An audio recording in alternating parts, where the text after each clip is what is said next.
un jeune garçon jouait à un jeu en ligne mêlant RPG et stratégie sur son ordinateur. Même hospitalisé, il continuait à y jouer. Mais soudain, son corps s'alourdit et tout devint noir. Son esprit fut emporté, sombrant dans les profondeurs d'un océan imaginaire, jusqu'à ce qu'il se réveille brusquement dans une forêt au climat frais, sous un ciel couvert. Assis sur un trône de pierre, il vit s'avancer une femme qui s'adressa à lui comme si elle l'attendait depuis longtemps. Émergeant de l'ombre, le garçon la reconnut immédiatement.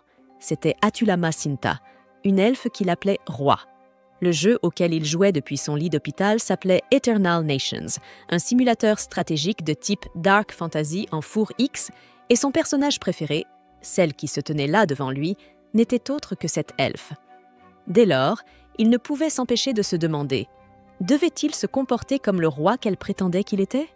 Il était évident qu'elle le voyait comme le souverain de Minagra.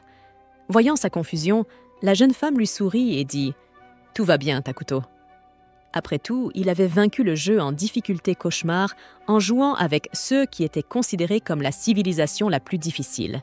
Minagra, un peuple en ruine. Grâce à cet exploit, Hera Takuto était devenue le joueur légendaire au sommet du classement mondial. Quant à Atu, elle se souvenait de chaque instant passé ensemble, de toutes leurs conquêtes, encore et encore. Il n'avait pas à s'inquiéter, elle savait exactement qui il était.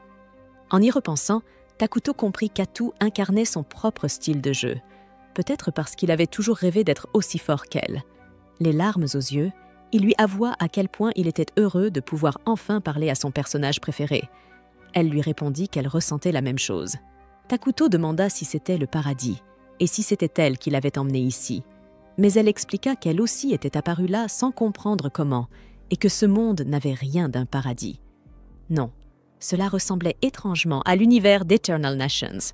Il n'y avait aucun doute là-dessus. Elle parla d'un miracle et déclara qu'elle était honorée de rencontrer son maître en personne. Puis, l'elfe s'agenouilla devant lui, prit sa main et l'invita à tout recommencer, rien que d'eux, pour bâtir ensemble un nouveau royaume. Aussi tentante que soit l'offre, Takuto restait déboussolé. Mais avec sa fidèle compagne à ses côtés, peut-être tenait-il là l'occasion de revivre ses jours glorieux dans un nouveau monde. Takuto appela donc sa servante afin de commencer leur voyage ensemble. Atu se présenta comme l'enfant né de la boue destiné à apporter la destruction au monde, déclarant que désormais son corps et son esprit appartenaient entièrement à son maître. En entendant ce discours théâtral, Takuto ressentit un profond malaise, frappé par une gêne aussi intense que si c'était lui-même qui avait parlé. Il réalisa à quel point il était plus difficile de prononcer de telles phrases dans la réalité que dans le jeu. Atu elle-même avoua que c'était un peu embarrassant pour elle aussi. Mais le roi décida de jouer le jeu. Il déclara que l'elfe était sa toute première et unique subordonnée, sa confidente, sa main droite. Et ensemble, ils allaient bâtir leur civilisation, connue pour sa cruauté impitoyable, mais aussi pour sa maîtrise exemplaire des affaires intérieures. Takuto demanda ensuite à sa servante quelle devait être leur première action pour Minagra, et en parfaite synchronisation, ils répondirent tous les deux « Allons nous cacher ». Takuto invoqua alors un éclaireur grâce à la production d'urgence. Sans tarder, une créature à longues pattes sortit d'un portail. Le spectacle était aussi impressionnant que répugnant. Même Atu détourna un peu les yeux. Mais Takuto se rappela que Minagra était une civilisation de modération, maniant le mal et la ruine avec subtilité. Il leur faudrait donc rester discrets dans chacun de leurs mouvements. Pour Atu, cela signifiait qu'ils devaient faire tout leur possible pour ne pas révéler leur véritable identité. Première étape. Le roi ordonna à l'insecte de partir en éclaireur sans se faire repérer. En le regardant disparaître dans les bois, Takuto réalisa qu'il pouvait voir à travers ses yeux. Cette invocation lui avait coûté ***** point de mana. Il lui en restait 100. Créer une base, leur premier poste d'opération, lui coûterait 20 de plus. Atu souligna que la production d'urgence était très coûteuse et qu'il valait mieux surveiller leurs dépenses. Takuto avoua qu'il voulait vraiment créer un guerrier pour assurer leur défense, mais cela consommerait tout son mana. En ce qui concernait les combats, l'elfe promit de faire de son mieux, ou plutôt, elle aurait aimé pouvoir le dire. En réalité, elle était bien trop faible pour l'instant, ce que Takuto comprenait parfaitement. Atu Lamacinta était une unité héroïque qui gagnait en puissance au fil du temps, mais actuellement, sa force n'était que moins que celle de certains ennemis de base. En résumé, leur projet de bâtir Minegra était sérieusement compromis s'ils venaient à croiser Oua que ce soit de dangereux. En utilisant la vision de l'éclaireur, Takuto observa les environs. Une forêt, à perte de vue. Pour le moment, aucun monstre. Atu pensait que la forêt était un endroit parfait pour se cacher. Mais elle trouva étrange que l'insecte aux longues pattes n'ait croisé aucun animal sur son chemin. Pire encore, Takuto réalisa qu'il n'y avait absolument rien à manger. Tout. Ce qu'ils pouvaient faire, c'était rester sur leur garde en espérant que quelque chose finirait par apparaître.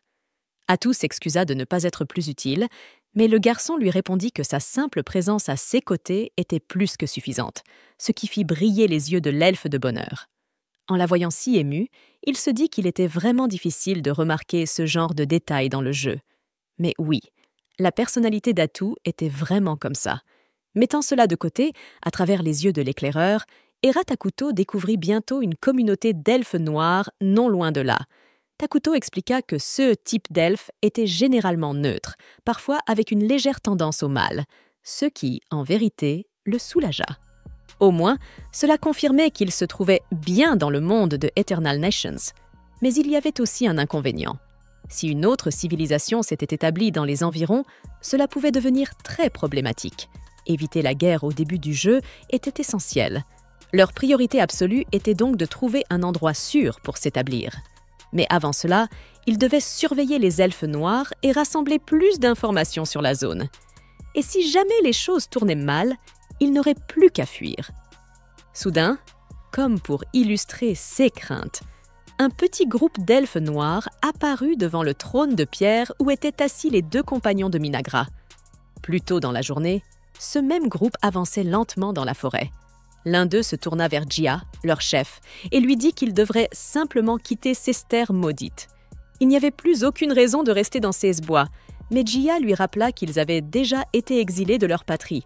Ils n'avaient nulle part où aller, et honnêtement, leurs enfants ne survivraient pas bien longtemps dans ces conditions. Vu la densité de la végétation, il devait bien y avoir de la nourriture quelque part. Une elfe prit la parole pour signaler que, à la lisière du territoire inexploré d'Hydarajia, s'étendait cette vaste forêt maudite, les terres maudites. Tous les livres affirmaient qu'une entité maléfique y avait été scellée autrefois, et quelle qu'elle soit, elle n'aurait jamais permis à la vie de prospérer. Jia écarta cette idée d'un revers de main, disant à Emily que ce n'était que des superstitions. Les arbres poussaient pourtant très bien, preuve qu'aucune malédiction n'était à l'œuvre. Sur ce, le chef insista. Personne ne devait abandonner maintenant, pas à un moment aussi critique. Et il rappela à tous que leurs esprits fiers et les âmes de leurs ancêtres les guideraient à travers cette épreuve. Malgré ces paroles pleines d'assurance, Jia ne pouvait nier que la forêt était terriblement inquiétante. Mais qu'il y ait une malédiction ou non, ce n'était pas une excuse pour fuir. Son peuple avait encore de l'espoir. Tant qu'ils avaient encore des forces, trouver de la nourriture restait la priorité. C'est ainsi que la bande d'elfes noirs tomba sur les deux fondateurs de Minagra, assis sur le trône de pierre. À leurs yeux, Era Takuto n'était rien d'autre qu'une silhouette obscure et sinistre, une vision si terrifiante qu'elle fit transpirer Jia de peur froide. Convaincu qu'il se trouvait face au mal incarné et conscient que ses actions pouvaient décider du sort de toute sa race, Jia prit sur lui et s'avança. S'inclinant devant la silhouette sur le trône, il présenta ses compagnons comme des membres du clan Mazoram. Il déclina son propre nom, Jia, chef de leurs guerriers, et s'excusa d'avoir pénétré dans la forêt sans la permission de ceux qui semblaient être le maître des lieux. D'un air glacial, Atu Lamacinta reconnut que cette fée noire comprenait réellement la gravité de l'intrusion, mais il voulait connaître les raisons qui les avaient poussés à venir ici.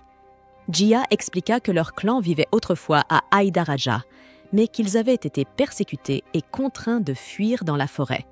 Il tenta de raconter toute leur histoire, mais Atul lui demanda de faire court, ce qui rendit Jia de plus en plus nerveux, de peur de commettre une erreur qui mettrait son peuple en danger. Au milieu de tout cela, Takuto fit remarquer à quel point les elfes noirs semblaient amaigris, et Jia admit, le cœur lourd, qu'il n'avait encore rien trouvé à manger en ces lieux. Sincère dans ses paroles, l'elfe noir se demandait pourquoi son clan devait endurer tant de souffrances, alors qu'il ne cherchait qu'un endroit paisible où vivre.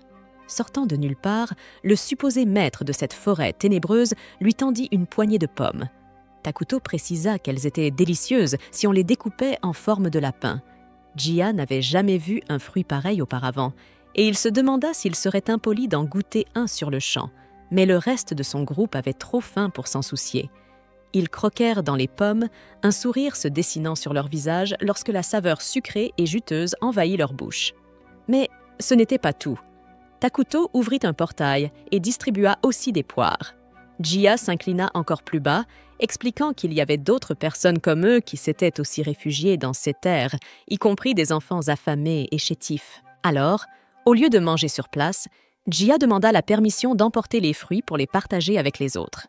Takuto l'écouta, touché par leur détresse, et leur donna encore plus de nourriture. Cette fois avec du pain, des légumes et des herbes fraîches. Témoin de ce qui semblait être un miracle, Jia repensa à la manière dont les elfes noirs avaient toujours été méprisés comme des parias rejetés par la lumière, à peine tolérés grâce à la clémence des prétendues fées de lumière. Marqué par le mépris, son peuple avait été contraint de vivre dans l'ombre, et jamais personne ne leur avait tendu la main dans leurs heures les plus sombres. Submergé par une telle puissance et une telle miséricorde, Jia du clan Mazoram Oessa enfin posait la question. Qui était donc cet être assis sur le trône? Pendant ce temps, au campement des elfes noirs, ceux qui n'étaient pas partis faisaient de leur mieux pour supporter la faim qui hantait la communauté. Puis soudain, le groupe de ravitaillement revint, leur chef affichant un large sourire, porteur de la meilleure nouvelle imaginable. La famine était enfin terminée. Grâce à toute cette nourriture, la joie se répandit dans tout le village, et Jia observa la scène, profondément satisfait. Quand on lui demanda comment il avait réussi à trouver autant de provisions, il répondit simplement qu'il était tombé dessus par hasard, tout en gardant en tête la silhouette inquiétante des rats Takuto. Plus tard dans la nuit, alors que le village dormait paisiblement, Jia était assis près d'un feu de camp. Le vieux Moltar, l'aîné du clan, s'approcha pour féliciter le chef de son action. Moltar dit qu'il avait vécu une longue vie, mais que jamais, en toutes ces années, il n'avait vu des fruits aussi étranges et délicieux. Jia admit qu'il n'en avait même jamais entendu parler, et c'est justement pour cela que le vieil homme voulait savoir ce qui avait conduit le clan Mazoram à vivre de telles circonstances si particulières. Prêt à révéler la vérité, Jia déclara qu'il avait rencontré un être légendaire au plus profond de la forêt.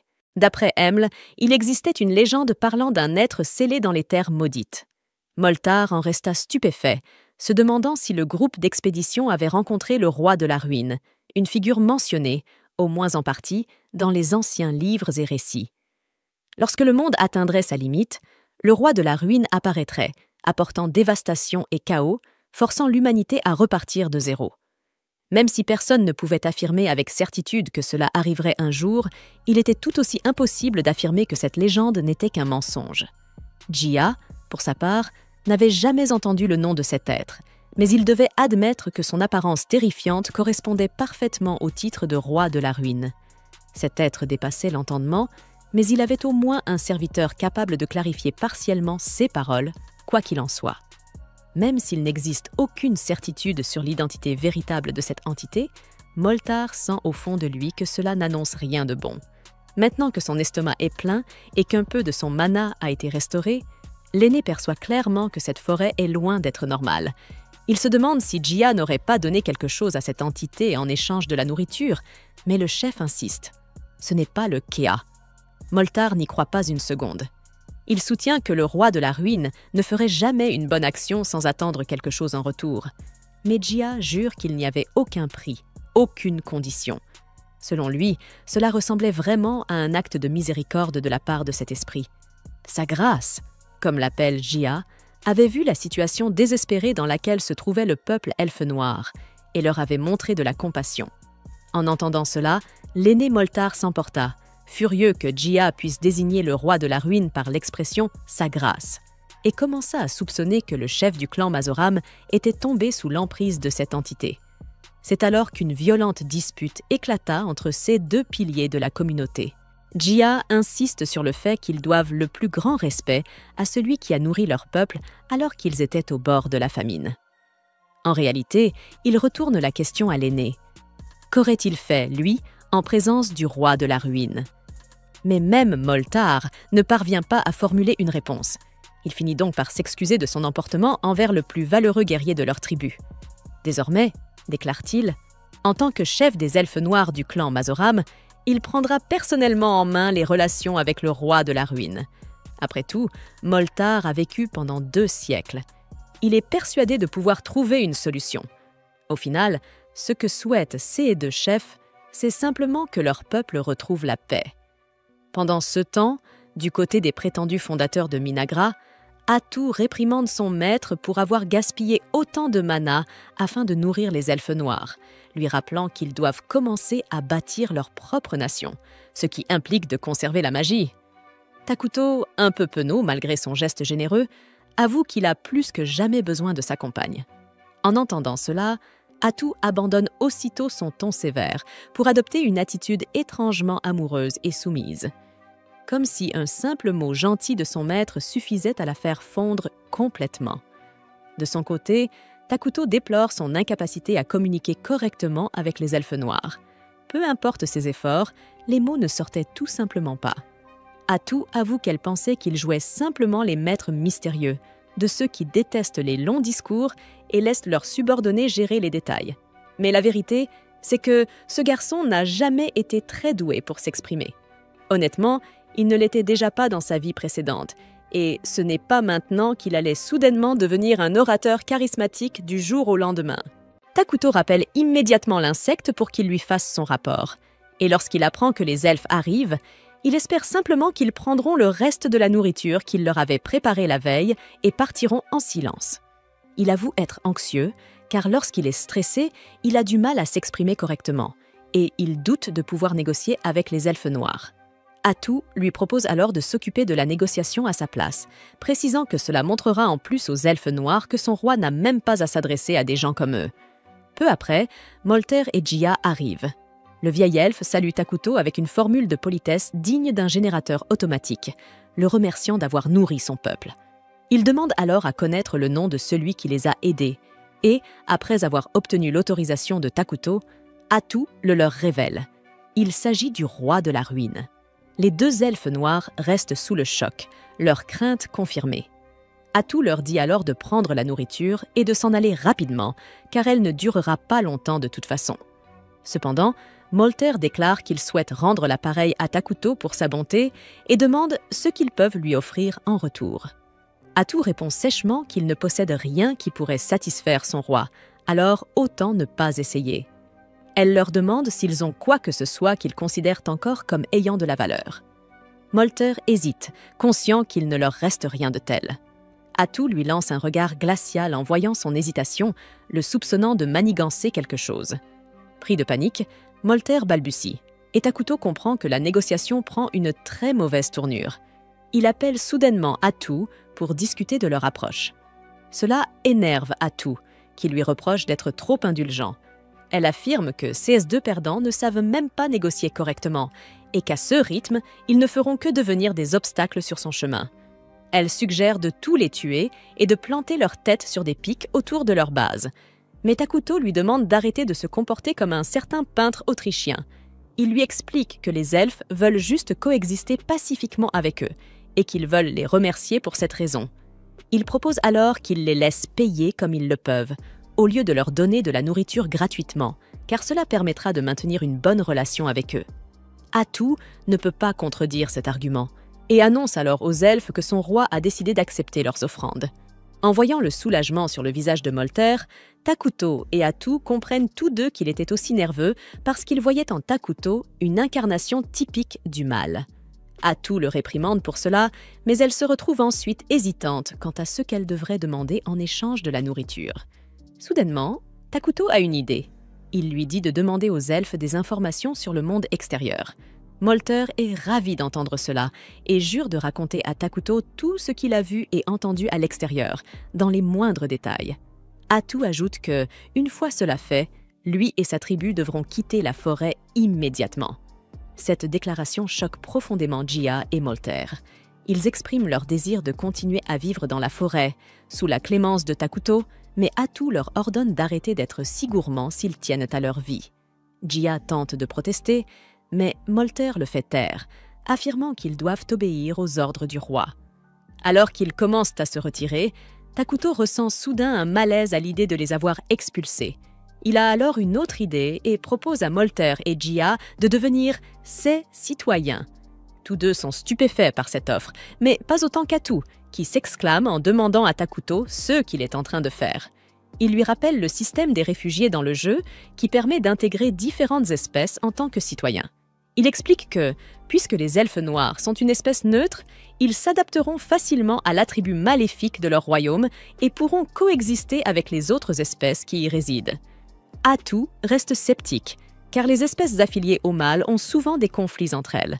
Takuto lui rappelle que leur espèce principale, les homoncules, ressemble à des humains démontés puis mal remontés et qu'il leur est impossible de passer tout leur temps avec eux. Atu approuve aussitôt, rien qu'à l'idée de ces créatures qui lui donnent la chair de poule. Elle se tourne alors vers les deux elfes et leur annonce que Takuto prévoit de fonder un royaume ici et qu'il est prêt à les accepter comme citoyens s'ils jurent de le servir. Molter, surpris, demande ce qu'il adviendra d'eux s'ils acceptent. Atu lui répond clairement qu'ils deviendront des êtres maléfiques. Mais elle leur dit que c'est bien plus amusant qu'ils ne le pensent d'être du côté du mal. Peu après, Takuto et Atu se dirigent vers le village des elfes noirs, où tout le monde est prêt à les accueillir. Cependant, tous sont terrifiés à la vue de Takuto, et certains des plus faibles s'évanouissent en l'apercevant ne serait-ce qu'un instant. Takuto prend place sur son trône, Atu à ses côtés. Celle-ci annonce aux elfes noirs qu'ils vont désormais devenir les citoyens de leur royaume, Minagra. Elle demande une dernière fois à Takuto s'il est sûr de sa décision. Et dès qu'il donne son accord, les elfes sont officiellement intégrés au royaume. Atu les félicite chaleureusement, car leur survie et leur sécurité sont désormais garanties par leur nouveau roi. Jia, perplexe, se demande si c'est vraiment tout, car il ne ressent rien de différent alors qu'il est censé être devenu un être maléfique. Mais soudain, il regrette ses paroles, car une haine intense surgit en lui, et chez les autres elfes aussi. Leurs pensées se tournent vers ceux qui les ont persécutés et opprimés, et une soif de vengeance les envahit. Les deux elfes normaux qui les accompagnent s'inquiètent en voyant cette transformation. Voyant la souffrance de tous, Takuto leur demande s'ils vont bien. Jia, profondément ému par le fait que quelqu'un se soucie enfin de lui et de son peuple, laisse couler ses larmes. Les elfes noirs acclament Takuto en pleurant d'émotion, et lui-même est secrètement bouleversé par cette réaction. Quelques jours plus tard, Takuto reçoit de Molter une carte du continent et s'évanouit aussitôt après l'avoir regardée. Atu, inquiète, lui demande ce qui ne va pas. Il lui dit de regarder la carte et de constater par elle-même la position de départ désastreuse qu'ils occupent. Ils se trouvent sur un continent où deux grandes civilisations puissantes sont déjà établies. L'une d'elles est le Saint Royaume de Kalia, une nation humaine qui vénère le dieu Arlos et qui suit un alignement fondamentalement bon. L'autre est Elna, l'Alliance des élémentaires, où vivent les elfes qui adorent la nature. Eux aussi sont du côté du bien. Atu panique alors, réalisant que si ces deux puissances découvrent leur royaume, elles n'hésiteront pas à l'anéantir. Elle s'évanouit à son tour aux côtés de Takuto, mais celui-ci finit par se calmer, affirmant que tant qu'ils ne sont pas découverts, ils auront le temps de devenir plus puissants. Il explique que, dans le jeu, leur espèce principale, les homoncules, est particulièrement stupide, ce qui empêche toute avancée dans la recherche. Mais désormais, avec les elfes noirs à leur côté, les choses devraient aller bien mieux de ce côté-là. Peu après, les elfes noirs viennent lui rendre visite, et cette fois, Jia est accompagnée de son assistante Emily. Il présente Emily à Takuto comme une véritable intello, très instruite sur les autres royaumes, et qui pourra l'aider bien plus qu'eux. Atu leur annonce que le roi est satisfait de leur dévouement, puis déclare qu'ils vont désormais se voir confier des rôles importants, comme le souhaite Takuto. Elle commence par nommer Molter, responsable des affaires internes du royaume, précisant qu'elle fonde de grands espoirs en lui, surtout depuis qu'elle a appris qu'il maîtrisait également la magie. Ensuite, elle nomme Jia chef des guerriers de Minagra, lui confiant la mission de bâtir une armée puissante capable de défendre leur territoire. Le recrutement des soldats est laissé entièrement à sa discrétion, ce qui enthousiasme Jia, qui s'exclame qu'il tuera tous leurs ennemis et exposera leur tête comme trophée. Takuto, quant à lui, est déjà écœuré par cette déclaration. Il déclare que la guerre est barbare, et Atu explique à un Jia perplexe que leur roi préfère la paix, chose qu'il devra garder à l'esprit. Cela ne fait qu'embrouiller davantage le guerrier elfe, qui ne comprend pas pourquoi le roi de la ruine aimerait la paix. Molter en profite pour se moquer de lui, puis se lève aussitôt en disant que, contrairement à Jia qui n'a que des muscles et pas de cervelle, lui saura se rendre utile. Jia prend cela pour un défi, et il assure à Takuto qu'il est jeune et fort, donc capable de travailler plus longtemps sans se reposer. Atu, quant à elle, ne comprend pas qu'ils sont simplement en train de rivaliser pour attirer l'attention de leur grand méchant papa, et elle croit sincèrement qu'ils sont juste des bourreaux de travail. Elle demande à Takuto s'il devrait leur confier une mission de collecte de ressources, mais il suggère plutôt de leur ordonner d'embellir le terrain et de construire quelques maisons. Atu transmet immédiatement cette consigne à Molter, lui demandant de rassembler assez de bois pour bâtir des habitations tout en laissant la forêt largement intacte. Molter répond qu'il s'y mettra sans tarder, car les elfes noirs sont à l'origine des habitants des forêts. Takuto leur demande ensuite de reboiser les zones qu'ils auront défrichées, ce qui trouble les elfes car ils ne connaissent pas ce terme. Takuto comprend que leur civilisation n'est peut-être pas assez avancée pour saisir le concept de reboisement, alors il leur demande s'ils connaissent la magie militaire ou les 6 éléments majeurs. Molter dit qu'il ne connaît que les 4 éléments principaux, et Emily affirme qu'elle n'a jamais entendu parler d'un pays utilisant la magie militaire. Takuto et Atu réalisent que ce monde est bien plus primitif qu'ils ne le pensaient, mais en fait, c'est une bonne chose car une fois qu'ils auront fait progresser leur technologie magique, ils pourront rapidement surpasser les autres nations. Atu explique alors que reboiser signifie faire pousser de nouveaux arbres à la place de ceux qui ont été abattus, et les elfes noirs disent qu'ils pratiquent cela aussi, mais qu'ils ne peuvent pas utiliser la magie pour accélérer la croissance. Atu ajoute que le reboisement utilise les 6 éléments majeurs pour faire pousser rapidement les arbres, puis elle attribue soudainement cette découverte à Takuto, bien que ce soit un gros mensonge. Elle ne cesse de vanter Takuto, disant qu'il a créé les fruits uniques qu'ils ont mangés plus tôt et que le raisin est son fruit préféré. Emily confirme les propos d'Atu en disant qu'elle a essayé de planter des graines de raisin et que certaines pousses ont déjà germé. Cette nouvelle surprend Takuto, qui ne pensait pas qu'il serait possible de cultiver quoi que ce soit ici. Cependant, il comprend vite qu'il pourrait créer des fruits venus de la terre grâce à la magie, ce qui signifie qu'il pourrait aussi créer d'autres choses. Il teste sa théorie en créant une pièce de monnaie et réalise qu'il peut fabriquer de la poudre à canon et d'autres inventions scientifiques, ce qui lui permettra de faire avancer sa civilisation beaucoup plus rapidement. Pendant ce temps, dans le saint royaume de Qualia, les choses commencent à s'agiter également. La Sainte Solina mène un groupe de chevaliers vers les contreforts enneigés pour éliminer des monstres qui menacent les villages voisins. Dès qu'elle aperçoit les gobelins foncer droit sur elle, elle pointe son bâton vers eux et les réduit en cendres grâce à sa flamme sacrée. La flamme sacrée disparaît ensuite dans les nuages après avoir anéanti les monstres, et lorsque la lumière du soleil touche la terre calcinée, des fleurs y éclosent. Le capitaine des chevaliers explique à ses hommes que le pouvoir de Solina brûle les créatures au cœur maléfique et fait naître à leur place un champ de fleurs. C'est grâce à elle, ajoute-t-il, qu'ils entretiennent d'excellentes relations avec les elfes.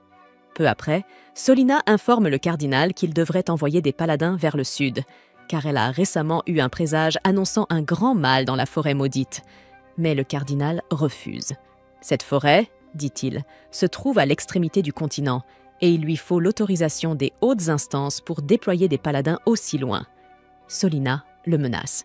Si personne n'est envoyé, elle s'y rendra elle-même. Le cardinal tente de résister, mais finit par céder. Il promet d'envoyer les soldats qu'il est capable de mobiliser de son propre chef. Au même moment, Takuto et Atu sont occupés à développer leur territoire, en commençant par la construction de maisons destinées aux elfes noirs. Une salle du trône temporaire a déjà été érigée autour du trône de Takuto, et ce dernier est impatient d'y organiser des réunions et des conseils avec les citoyens importants de son royaume. C'est alors que Malter, Jia et Emle arrivent. Atu leur annonce qu'ils doivent immédiatement débuter leur première réunion du conseil. Mais avant cela, Emle remet un cadeau à Takuto, une tenue qui le fait ressembler à un jeune garçon efféminé. Takuto est ravi de la recevoir, car ses anciens vêtements étaient devenus sales et il remercie chaleureusement les elfes pour leur présent. Cependant, les elfes ne remarquent aucun changement visible dans son apparence, mais ils font confiance à Atu lorsqu'elle leur affirme que Takuto est splendide dans l'habit qu'ils ont préparé. Cela réglé, elle donne le signal du début de la réunion. Mais Takuto est bien trop occupé à s'extasier sur lui-même. Atu décide donc de poursuivre la réunion sans lui et de le consulter seulement si un avis est nécessaire. Takuto accepte volontiers cette organisation. La réunion commence alors et Malter pose la première question à Atu. Quel type de bâtiment devrions-nous construire en priorité? Elle lui répond qu'il devrait commencer par des installations de production alimentaire, puis elle sort une plante à l'apparence inquiétante qui sera leur principale source de nourriture pour le moment. Les elfes sont immédiatement dégoûtés en voyant la plante et demandent à Atu ce que c'est exactement. Elle leur explique qu'il s'agit de la plante de chair, une espèce unique à leur civilisation. Cette plante est capable de produire une viande au goût proche de celui de la chair humaine, tout en étant très nutritive. Les elfes sont choqués d'entendre cela et répliquent qu'ils ne mangent pas d'humains, mais Atu les rassure en précisant que la plante de chair n'est qu'une solution temporaire et qu'ils disposeront bientôt d'autres types d'aliments. Elle ajoute ensuite qu'il faudra également construire des entrepôts et des cabanes de gestion pour accompagner les fermes, et Emil se propose aussitôt pour prendre en charge cette tâche. Atu enchaîne alors avec le point suivant de son programme, la recherche, car l'acquisition de technologies avancées est cruciale pour les petites nations comme la leur. Malter lui demande sur quel domaine ils devraient concentrer leurs efforts, et elle lui répond qu'ils vont se spécialiser dans la magie technologique. Takuto est visiblement très enthousiaste à cette idée, et Malter, en tant que mage, promet de faire de son mieux pour l'impressionner. Il demande ensuite à Atu quel type précis de magie technologique ils doivent explorer, et elle lui parle de magie militaire. Elle explique que la magie offensive standard ne peut cibler qu'un petit groupe d'individus à la fois, tandis que la magie militaire avancée est capable de détruire des cités entières, voire de modifier le terrain à leur avantage. Atu lui ordonne donc de rassembler les elfes doués en magie et de commencer les recherches sans tarder. Malter est surexcité à l'idée de créer des sorts qui n'existent pas encore dans ce monde. Ensuite, Atu aborde le sujet de la stratégie militaire, ce qui enthousiasme Jia, car c'est enfin à son tour d'intervenir. Cependant, Takuto le coupe immédiatement. Il ne souhaite pas investir trop lourdement dans l'armée pour l'instant. Atu renchérit en disant que maintenir une armée coûte très cher, surtout en temps de paix, car elle ne produit rien en retour. Jia proteste, soulignant qu'ils ne sont pas encore assez forts pour assurer la protection de leur roi et qu'il faudrait donc renforcer leur puissance militaire. Malter appuie son propos en rappelant que lui et Jia, en tant que leaders des elfes noirs, ont tous deux une prime sur leur tête. Le royaume pourrait être attaqué à tout moment. Takuto comprend leurs inquiétudes et prend une décision inattendue. Au lieu de bâtir une armée, il va créer un héros pour défendre le royaume. Atu approuve l'idée, affirmant que créer un héros est certes coûteux, mais que ces derniers ne nécessitent aucun entretien, ce qui les rend parfaitement adaptés à leurs besoins actuels. Les elfes, intrigués, demandent ce qu'est exactement un héros.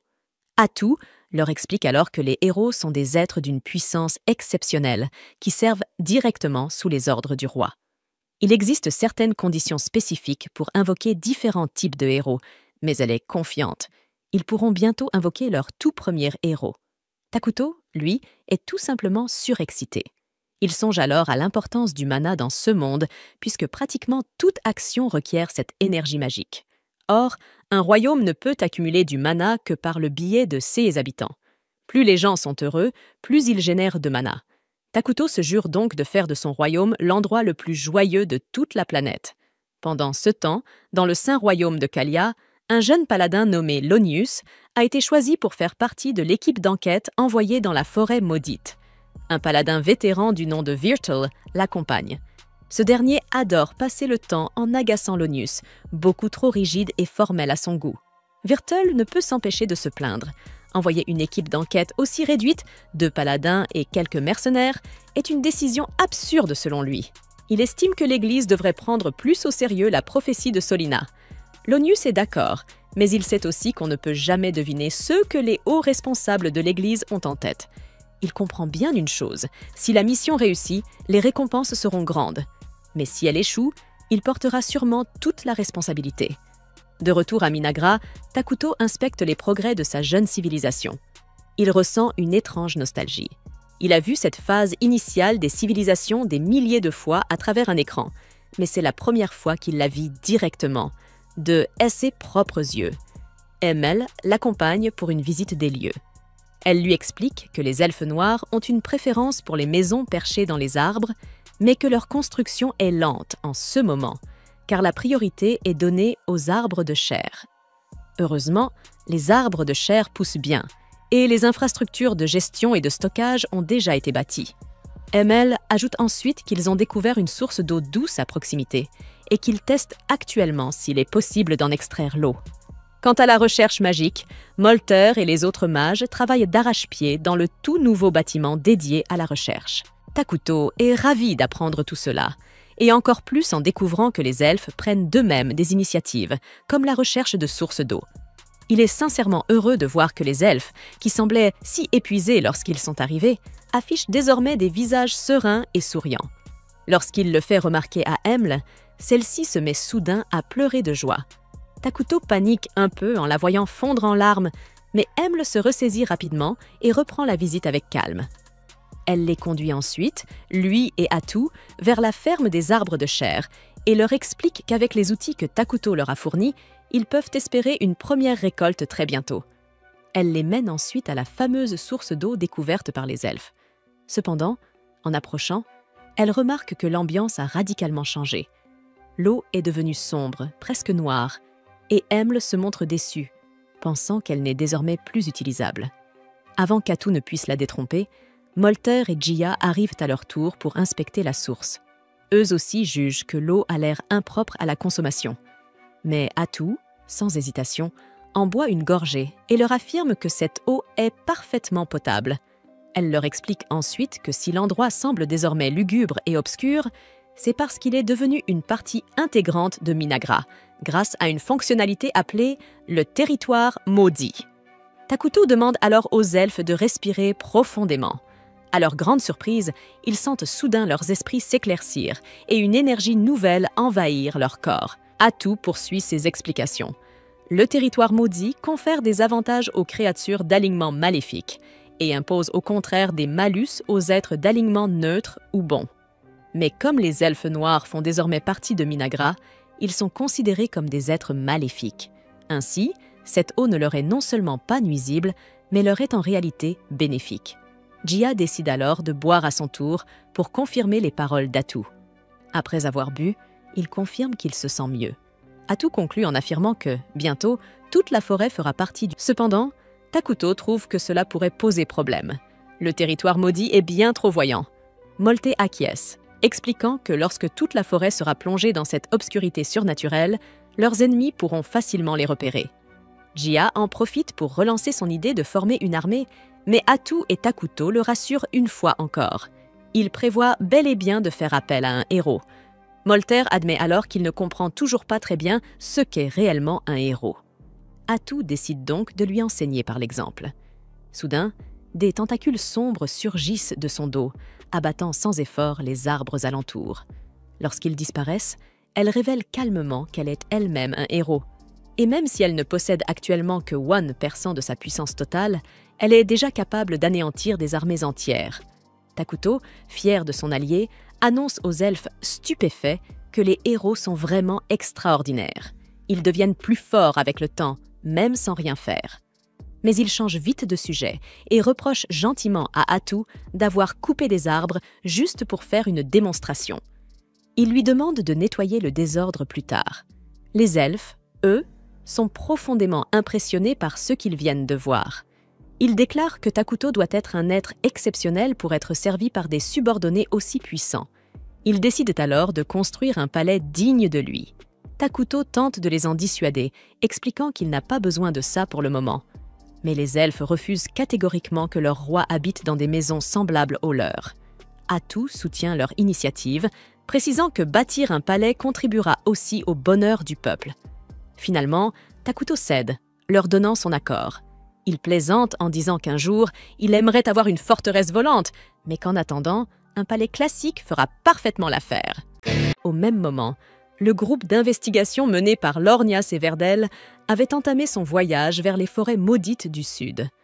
Verdel restait insatisfait par la taille de leur escouade, ce à quoi Lornias répondit que c'était le mieux qu'ils pouvaient avoir, la majeure partie de leurs forces étant mobilisée dans le nord pour faire face à des troubles imprévus.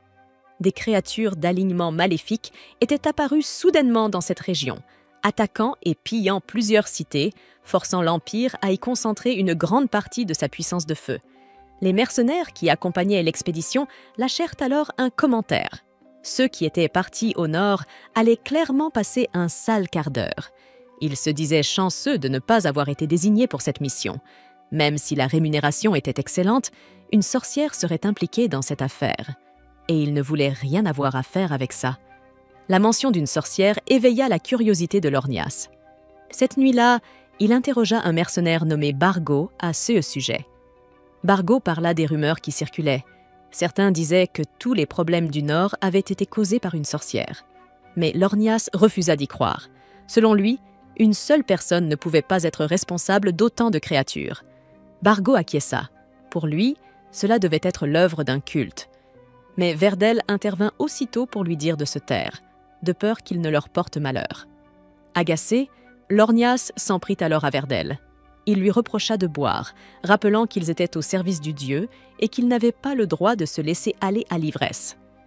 Mais Verdel, prêt à lui opposer les textes sacrés, détourna bientôt la conversation pour charmer la serveuse qui venait de lui apporter une autre bouteille. C'est alors que Bargo demanda à Lornias pourquoi 2 paladins étaient envoyés aussi loin au sud. Il craignait que cela ne soit, encore une fois, à cause d'une sorcière. Et si tel était le cas, il voulait prendre ces hommes et s'en aller avant que les choses ne tournent mal. Lornias répondit qu'il n'en savait rien, mais Verdel intervint aussitôt. Il avait déjà recueilli quelques informations auprès de la serveuse. Selon elle, un groupe d'elfes noirs s'était récemment réfugié dans les forêts maudites, et les hauts responsables voulaient sans doute simplement régler ce problème. Soulagé, Bargo admit que les elfes noirs devaient être rapidement éliminés. Ils étaient réputés pour leur talent en matière d'assassinat et de malédiction. Lornias partageait cet avis. Si on les laissait agir librement, ils deviendraient tôt ou tard une menace sérieuse. Mais Verdel, plus détendu, lui conseilla de se calmer. Ce n'était qu'une mission de reconnaissance. Et si les choses devenaient vraiment dangereuses, il prendrait la fuite sans chercher à combattre. Cependant, Lonéus reste obstinément accroché à son idée de combattre le mal partout où il le rencontre. Il affirme qu'ils ne peuvent pas fuir leur devoir en tant que paladins. Fertile lui répond qu'il devrait cesser de courir après la gloire et ne se battre que lorsque la situation l'exige, au lieu de se jeter à chaque occasion pour risquer sa vie. Il lui rappelle qu'il a une famille qui l'attend à la maison, tout comme les autres membres de la mission, et qu'ils devraient faire preuve de plus de prudence dans leurs décisions.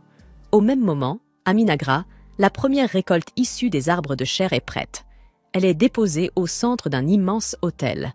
Takuto se tient devant la récolte, sous le regard attentif de tous les elfes noirs, curieux de savoir ce qu'il va se passer. Il commence à déverser sa mana dans le tas de fruits, et soudain, celui-ci se transforme en un insecte géant. Les elfes n'en reviennent pas. Takuto vient littéralement de créer la vie à partir d'un simple amas de fruits. Atu, émerveillé, le couvre d'éloges, affirmant que cela ne représente même pas 1% de son véritable pouvoir. Elle déclare aux elfes qu'il deviendra encore plus puissant et qu'il accomplira d'autres miracles grâce à leur dévotion. Les elfes éclatent alors en acclamations enthousiastes.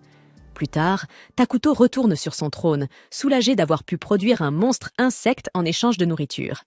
C'était une des fonctionnalités du jeu, mais il ne comprend toujours pas comment cela fonctionne dans ce monde réel. Atu, cependant, lui dit qu'il n'a pas besoin de trop y réfléchir, puisqu'ils viennent d'établir un moyen de produire davantage de créatures pour servir leur royaume.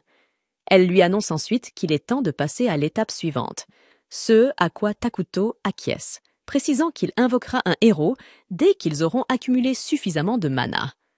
Atu lui demande, tout excité, qui il prévoit d'invoquer. Takuto répond qu'il souhaite invoquer Ayla, la reine des insectes. Atu trouve que c'est un excellent choix. Takuto explique alors qu'Ayla peut renforcer tous les monstres de type insecte et leur permettre de combattre en première ligne. Elle peut également produire des larves capables d'accomplir les tâches ménagères, soutenant ainsi le royaume sur tous les plans. Atu est ravi qu'il ait réfléchi sérieusement à sa décision, et Takuto lui confie qu'Ayla était le seul choix possible, car les autres héros sont trop instables. Atu est d'accord, consciente que les autres héros auraient besoin de plusieurs années de thérapie. Takuto ajoute qu'il espère pouvoir les invoquer un jour, mais certainement pas pour l'instant. Pendant ce temps, Loneius et les autres atteignent le continent noir, et ils y rencontrent rapidement leur premier adversaire, un géant des collines. Alors que Lornias commence à donner des ordres aux mercenaires pour qu'ils le soutiennent, Verdel l'interrompt et affirme qu'il n'y a nul besoin d'une telle assistance. Il s'occupera seul du monstre. Il explique qu'ils n'ont pas une seconde à perdre et que ce sera bien plus rapide s'il agit sans que personne ne se mette en travers de son chemin. D'un pas rapide, il se dirige vers le géant des collines, pointant ses épées vers lui sous les regards attentifs de ses compagnons. Verdel enchante alors sa lame d'un pouvoir sacré, et le géant attend patiemment qu'il termine avant de passer à l'attaque. Il bloque sans effort le coup massif de la massue, puis tranche l'arme d'un geste net grâce à son épée bénie. D'un bond, il s'élance vers le monstre et lui assène une série de coups rapides, le mettant à terre sans même lui laisser le temps de riposter. Il revient tranquillement vers ses troupes après avoir abattu la créature, et Lornias commence à le couvrir d'éloges, déclarant que la mission sera facile grâce à lui. Mais Verdel ne partage pas cet optimisme, et sa réserve commence à inquiéter sérieusement Lornias. Pendant ce temps, à Minagra, Takuto savoure un hamburger lorsque Atu lui suggère de manger quelque chose de plus sain. Il lui répond qu'il a mangé uniquement des plats fades et diététiques à l'hôpital, et qu'il veut désormais découvrir de nouvelles saveurs. Il s'inquiète aussi pour Atu, qui ne mange plus que des salades depuis quelques jours, mais celle-ci affirme que ce genre de repas lui convient davantage. Ils discutent ensuite de l'avancement rapide des travaux de construction, puis Takuto annonce soudain à Atu qu'elle devra invoquer Malter et les autres une fois leur repas terminé. Il lui explique que les nouveaux insectes éclaireurs qu'ils ont créés ont cartographié les environs de leur base et qu'ils comptent désormais s'occuper de l'établissement humain qui se trouve à proximité. Il commence par lui demander si cette ville ne fait pas partie du Saint Royaume de Qualia, et Atu lui répond qu'elle est presque certaine qu'il s'agit d'un territoire indépendant à l'alignement neutre. Soulagé, Takuto se réjouit. Cela signifie qu'ils peuvent tenter une négociation, et il espère que tout se passera bien lors de leur interaction. Il affirme qu'il devrait être tranquille pour l'instant, mais Atu plaisante en disant qu'il va porter malheur à tout le monde en parlant ainsi. Alors que Lornias commence à donner des ordres aux mercenaires pour qu'ils le soutiennent, Verdel l'interrompt et affirme qu'il n'y a nul besoin d'une telle assistance. Il s'occupera seul du monstre. Il explique qu'ils n'ont pas une seconde à perdre et que ce sera bien plus rapide s'il agit sans que personne ne se mette en travers de son chemin. D'un pas rapide, il se dirige vers le géant des collines, pointant ses épées vers lui sous les regards attentifs de ses compagnons. Verdel enchante alors sa lame d'un pouvoir sacré, et le géant attend patiemment qu'il termine avant de passer à l'attaque. Il bloque sans effort le coup massif de la massue, puis tranche l'arme d'un geste net grâce à son épée bénie. D'un bond, il s'élance vers le monstre et lui assène une série de coups rapides, le mettant à terre sans même lui laisser le temps de riposter. Il revient tranquillement vers ses troupes après avoir abattu la créature, et Lornias commence à le couvrir d'éloges, déclarant que la mission sera facile grâce à lui. Mais Verdel ne partage pas cet optimisme, et sa réserve commence à inquiéter sérieusement Lornias. Pendant ce temps, à Minagra, Takuto savoure un hamburger lorsque Atu lui suggère de manger quelque chose de plus sain. Il lui répond qu'il a mangé uniquement des plats fades et diététiques à l'hôpital, et qu'il veut désormais découvrir de nouvelles saveurs. Il s'inquiète aussi pour Atu, qui ne mange plus que des salades depuis quelques jours, mais celle-ci affirme que ce genre de repas lui convient davantage. Ils discutent ensuite de l'avancement rapide des travaux de construction, puis Takuto annonce soudain à Atu qu'elle devra invoquer Malter et les autres une fois leur repas terminé. Il lui explique que les nouveaux insectes éclaireurs qu'ils ont créés ont cartographié les environs de leur base et qu'ils comptent désormais s'occuper de l'établissement humain qui se trouve à proximité. Il commence par lui demander si cette ville ne fait pas partie du Saint Royaume de Qualia, et Atu lui répond qu'elle est presque certaine qu'il s'agit d'un territoire indépendant à l'alignement neutre. Soulagé, Takuto se réjouit. Cela signifie qu'ils peuvent tenter une négociation, et il espère que tout se passera bien lors de leur interaction. Il affirme qu'il devrait être tranquille pour l'instant, mais Atou plaisante en disant qu'il va porter malheur à tout le monde en parlant ainsi. Vertal s'énerve à nouveau contre lui, affirmant qu'il y a des moments où certains secrets doivent être révélés. Cela irrite encore davantage Lornias, car même un haut paladin comme Vertal n'a pas l'autorité nécessaire pour divulguer une prophétie divine sans l'approbation des instances supérieures. Pendant ce temps, Vertal insiste une fois de plus pour que Atou les laisse pénétrer dans la forêt, ne serait-ce que pour un bref repérage. Mais l'attitude de la jeune femme change soudainement. Elle leur répond qu'ils ne trouveront rien qui vaille leur temps à l'intérieur. Elle leur ordonne de rebrousser chemin immédiatement, ce qui provoque la colère de Lornias. Comment une elfe noire ose-t-elle défier une prophétie envoyée par Dieu? Il sent alors que l'air autour de Atou devient étrange, presque menaçant, et il est convaincu qu'il y a bel et bien quelque chose de maléfique à l'intérieur de cette forêt, quelque chose qu'ils doivent élucider. Cependant, Vertal semble plus enclin à négocier. Il demande à Atou de jurer devant Dieu qu'il n'y a aucune menace contre le saint royaume de Qualia dans cette forêt. Atou jure alors, sur son propre Dieu, que c'est eux, elle et les siens, qui craignent davantage Qualia. Vertal, satisfait de sa réponse, déclare que leur mission s'arrête ici et qu'ils battent en retraite. Lornias, furieux, refuse de l'accepter. Il affirme que cette femme cache clairement quelque chose et que Vertal ne peut pas ignorer cela. Vertal le traite de lâche sans foi, l'accusant de projeter ses propres peurs sur lui. Il ajoute qu'ils n'ont rien trouvé et que cela conclut leur enquête. Il commence à s'éloigner, mais Lornias n'a pas l'intention de le laisser prendre les décisions. Il lui retire son autorité de haut paladin, l'accusant d'avoir révélé une prophétie à l'ennemi et d'avoir abandonné sa mission sacrée. Il ordonne alors aux mercenaires de se diriger vers la forêt pour confirmer quelle abomination s'y cache. Et Bargo approuve, car après tout, c'est Lornias qui signe les chèques. Atou les supplie de ne pas entrer, mais Lornias ordonne à ses hommes de la capturer, malgré les avertissements de Vertal. Atou pousse un long soupir, constatant que les négociations ont échoué. Quelques secondes plus tard, les mercenaires sont tous empalés sur des pics sortis du sol, comme des brochettes fraîchement préparées.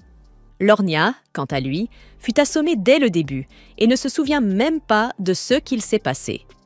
Seul Vertal a tout vu. Horrifié, il s'écrie que ce à quoi ils font face est une sorcière. Atou efface alors rapidement son déguisement. Elle déplore que la conversation ait si bien commencé et que tout ait dû se terminer ainsi.